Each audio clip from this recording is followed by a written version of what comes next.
There's really no place to start, but there's always a place to finish, and it seems to be in the same place. I think Diana Taurasi had it wrong. I think she was the reality. I think Caitlin, they should call her the reality. Diana Taurasi, the Phoenix Mercury legend who once took a brutal shot at Caitlin Clark, is now retiring at 42.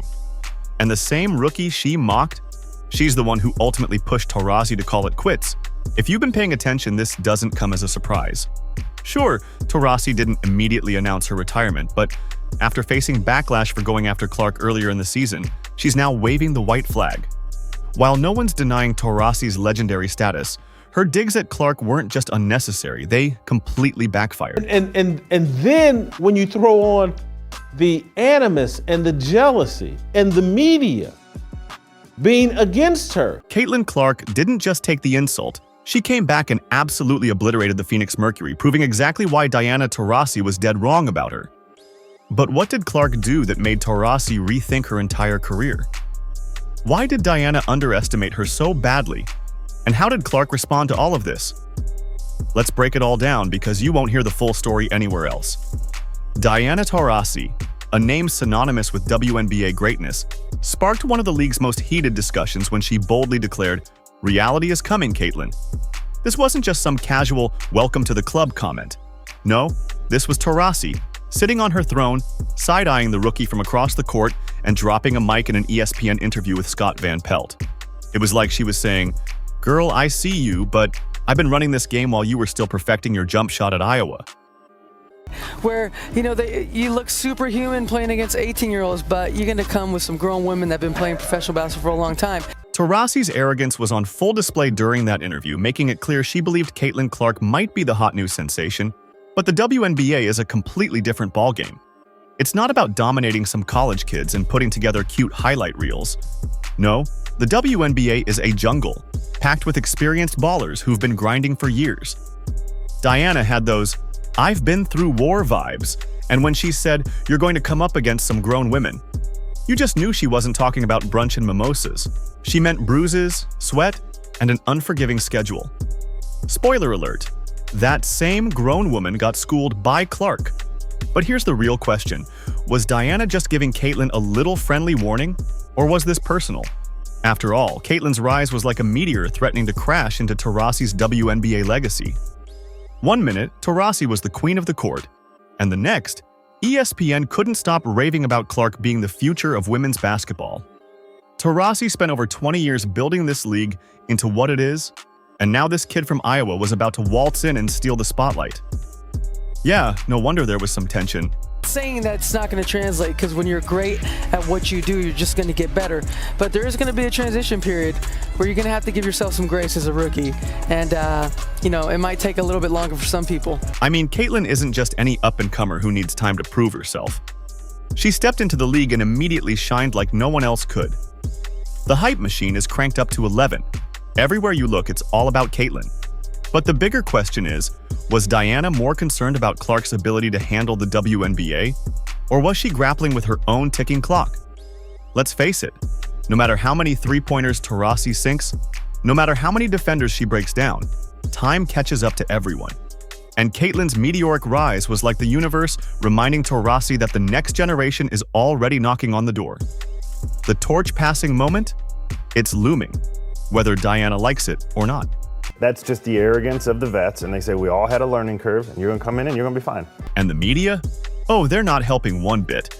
They've practically built a shrine to Caitlin Clark, already dubbing her the future of women's basketball and probably sketching murals in her honor. Caitlin, on the other hand, isn't just knocking, she's kicked the door down. Whether Diana likes it or not, Clark isn't waiting for permission to take her place in the spotlight. She's here, and if Diana's feeling a certain way about it, well, she's only human. The Caitlin Clark, she is obviously the superstar of women's college basketball in this hour. She is the most talked about player in women's basketball, period, WNBA or college. August 15th, 2024, marked that day in basketball history. It was the day the world stopped to watch a WNBA game. The Indiana Fever faced off against the Phoenix Mercury. And while that may sound like just another matchup, it was anything but. This wasn't just any game. This was the moment when Caitlin Clark, the rookie everyone's been raving about, went head-to-head with Diana Taurasi, the queen of the WNBA herself. It was nothing short of a basketball soap opera, one for the ages. When asked about her anticipation of facing Clark for the first time, Taurasi only had 4 words. Your thoughts going into facing Caitlin Clark for the first time on Sunday? Yeah, it'll be fun. Before the game, Taurasi was weirdly calm. You'd think she'd be revving up for war, but when asked about facing Caitlin Clark, she just shrugged and said, "It'll be fun." Fun? Where's the fire? Where's the classic Taurasi smack talk we all know and love? The woman who usually plays like she's got a personal vendetta against every basketball hoop was suddenly acting like she was gearing up for a casual pickup game at the YMCA. Fans were left scratching their heads like, hello, Diana? This was supposed to be the showdown, and instead we got suspiciously chill vibes. Something was off. And Caitlin Clark is now 4-0 against Diana Taurasi in the WNBA, as well as the 2 other Olympians on that team. Anybody who says she shouldn't have been on that Team USA roster is just lying out of their backsides. From the jump, Caitlin Clark had that unmistakable look in her eye. She wasn't just there to play, she was there to own the court. And boy did she deliver. She didn't just ball out, she put on a clinic. By the time the buzzer sounded, Clark was 1 rebound and 1 assist shy of a triple-double. Let that sink in for a second. 40 points, 9 assists, and 8 rebounds. But it wasn't just the stats that left everyone's jaws on the floor. It was how she did it. Those ridiculous threes from downtown, the kind that make you wonder if she's just toying with the defense at this point. Yeah, she was raining them down like confetti. And then there was the moment. As Clark races down the floor, goes right by Griner, is slapped in the face, but still gets another 3-point play the old-fashioned way. That's 10 points for number 22, and we're not even halfway through the first quarter. With less than 2 minutes left, the Fever clinging to a slim lid, Clark strolled across half-court, gave the defense a quick glance, and casually pulled up from the logo. And of course, the ball swished through the net like it was magnetized. The crowd went absolutely wild, but Clark, she had other plans. She turned, locked eyes with Taurasi, and without saying a word, the message was clear. Yeah, this is my league now. Taurasi, the queen of the WNBA, could do nothing but praise her after the game. The torch had been passed, whether anyone liked it or not. I mean, it's amazing. What Caitlin's been able to do in her short career so far has just been nothing short of remarkable. The one thing that I really love about her, she loves the game. But what really made everyone sit up straight was what happened after the game. The plot twist no one saw coming. While the buzz was still in the air from Clark's ridiculous performance, Taurasi strolled into the post-game press conference, as calm as ever, and dropped the biggest bombshell of the night. "It's been a great ride," she said, her voice cracking just a bit, "but maybe it's time to step aside." Wait, what? Just like that? No fanfare, no farewell tour, just Diana casually announcing she's done. The room went dead silent. Reporters were probably scrambling to pick their jaws off the floor because no one saw this coming. We're thankful for you guys, and we're thankful for the next generation. But if it is the last time, it felt like the first time. I love you guys. Naturally, the internet exploded. Did Caitlin Clark, the rookie, just cause the GOAT to retire? Was Taurasi so shaken by that logo 3 that she decided, yeah, that's enough for me? Or had this been in the works all along, with Clark's performance just the cherry on top of Taurasi's career Sunday? Either way, it was a moment, a true mic drop. In the end, this wasn't just another game. It was the moment the WNBA officially shifted gears from Taurasi, the undisputed legend, to Clark, the next big thing. And as bittersweet as it was, you can't help but feel that Taurasi's exit, quiet and understated as it was exactly how she wanted it. A legend knowing when to step aside and let the new generation shine. Her future is super bright, and being a veteran and being in this league for a long, long time, it's pretty cool to see that and, going into the future. Then cue the media circus.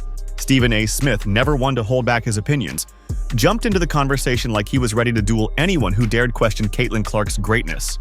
If there's one person who's been on the Clark hype train since day one, it's Smith. And boy, did he come out swinging. I've been saying this for months. Caitlin Clark is the truth.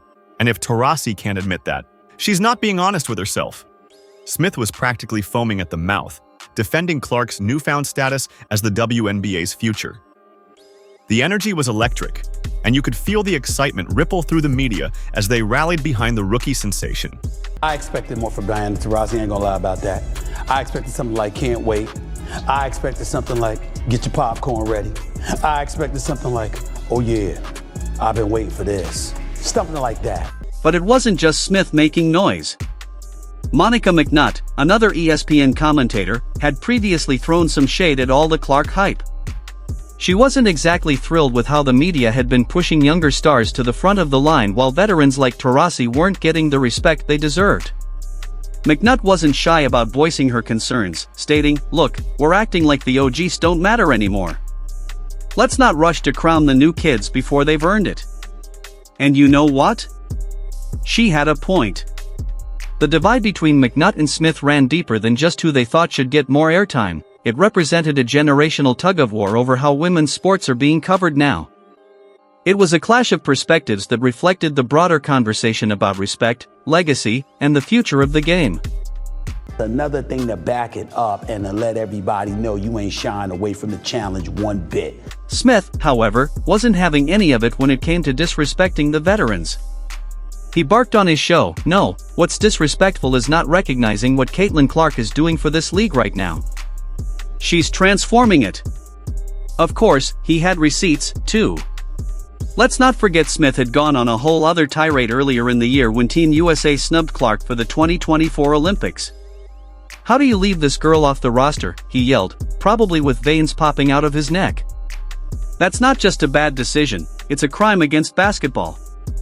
Yeah, Stephen A. takes this very personally. He's not just rooting for Clark the player, he's championing Clark the movement. One thing's for sure, though, the Taurasi versus Clark matchup might be over, but the debate ignited is only just getting started. Buckle up, because this conversation? Yeah, it's not going away anytime soon. And don't forget to like, share, and subscribe for more updates.